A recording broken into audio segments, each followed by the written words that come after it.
अस्सलामुअलैकुम। आज की रेसिपी में मैं बना रही हूँ मटर पुलाव। बहुत ही मज़ेदार और टेस्टी चावल बनते हैं, आप ज़रूर ट्राई कीजिएगा। उससे पहले अगर मेरे चैनल पे आप नए हैं तो मेरे चैनल को सब्सक्राइब करें और बेल आइकन को दबाएं ताकि मेरी हर नई वीडियो का नोटिफिकेशन आपको सबसे पहले मिले। इसके लिए ये मैंने एक पैन लिया है, यानी कढ़ाई या देगची जो भी हो। आधा कप मैं इसमें कुकिंग ऑयल डालूँगी।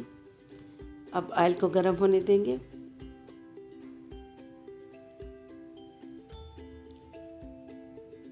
जब तक ऑयल गर्म नहीं हो आप इसमें कुछ भी मत डालिए।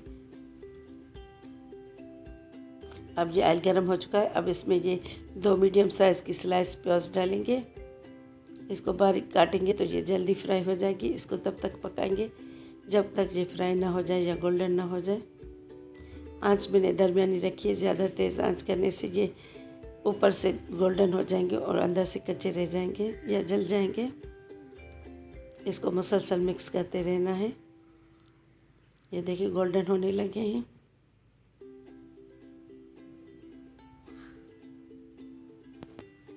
अब ये इसमें मैं 1 टेबल स्पून मिक्स गरम मसाला डाल रही हूँ, जिसमें दालचीनी, छोटी इलायची, 2 लौंगे, 1 टीस्पून सफ़ेद ज़ीरा। अब इसको कड़कला लेंगे गरम मसाले को, ताकि ये गरम मसाले का भी इसमें अच्छी तरह टेस्ट आ जाए और ये भुन भी जाए।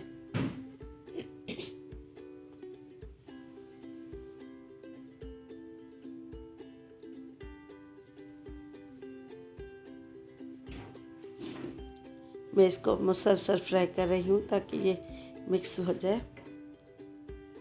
अब इसमें ये 5 से 6 हरी मिर्च डालेंगे।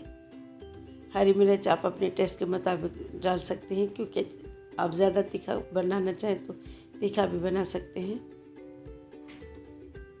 लेकिन इसमें इसका परफेक्ट टेस्ट आया था। अब ये 1 टेबल स्पून अदरक डालेंगे चॉप्ड, 1 टेबल स्पून ही लहसुन। इसको अब दोनों को अच्छी तरह मिक्स कर लेंगे ताकि इसमें ये लहसुन और अदरक का भी कच्चापन ख़त्म हो जाए और इसमें प्याज में इसका अदरक लहसुन का भी टेस्ट और हरी मिर्च का आ जाए। जब तक ये हम भूनते रहेंगे। ये 2 टीस्पून इसमें नमक डालेंगे। प्याज में जो कमी रह गई ये मैंने ज़्यादा फ्राई नहीं किया तो ये प्याज पक जाएगा, वरना अगर पूरी हम ब्राउन कर लेते तो ये जल जाती। और ये 3 लेमन का जूस डाला है मैंने। अब इसको मिक्स कर लेंगे।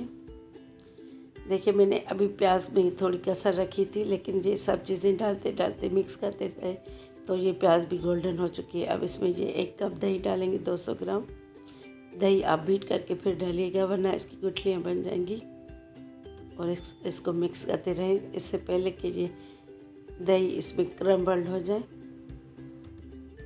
अब इसको अच्छी तरह भूनेंगे ताकि दही का पानी भी खुश्क हो जाए।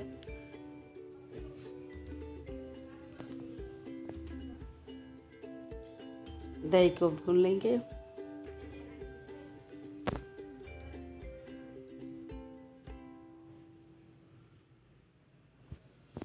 आप देख रहे होंगे मैंने दरमियानी आंच की। अब ये आधा किलो मटर मैंने छील लिए थे, अब ये डालेंगे।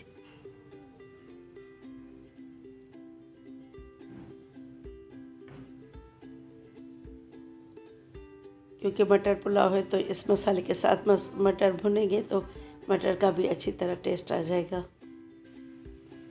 ये बेसिकली वाइट पुलाव में बना रही हूँ, मटर पुलाव। इसमें मैं ज़्यादा मसाले नहीं डाल रही। हर चीज़ में भी ज़्यादा मसाले अच्छे नहीं लगते, किसी चीज़ को ओरिजिनल भी रहने देना चाहिए। अब ये मैं इसमें ऑप्शनल है चिकन स्टॉक पाउडर डाल रही हूँ, आपकी मर्ज़ी। चिकन यखनी पाउडर, इससे बहुत अच्छा टेस्ट आता है। अब इसको भी अच्छी तरह मिक्स कर लेंगे। देखिए कितना अच्छा मसाला तैयार हो चुका है। मैंने इसको मुसलसल भुना है जब तक इसका ऑयल निकल जाए। अब इसमें 3 पाव जितना पानी डालेंगे, 750 ml,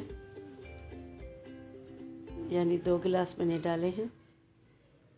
अब इसको पानी को अच्छी तरह उबलने देंगे। आप इस स्टेज पे नमक चेक कर सकते हैं।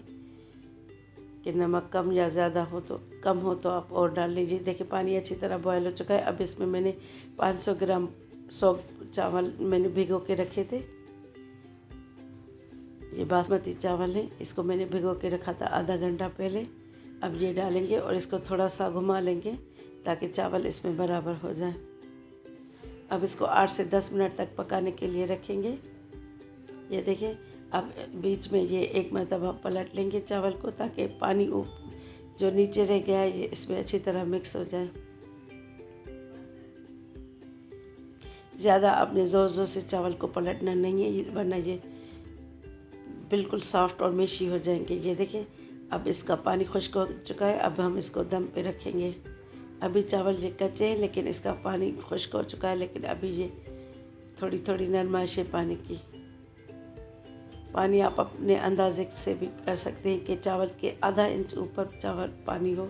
अब मैं इसको बिल्कुल लो हीट पे दम पे रख देती हूँ 8 मिनट तक ताकि इसमें अच्छी तरह दम हो जाए। ये देखिए चावल में दम आ चुका है। मैंने इसको डिश आउट कर लिया और ये इसके साथ मैंने दाल के कबाब, चने की दाल के कबाब सर्व किए। ये बनाना सिखा चुकी हूँ, इसका लिंक मैं डिस्क्रिप्शन में दे दूँगी। अब इंशाल्लाह ताला नेक्स्ट रेसिपी के साथ हाज़िर होंगी।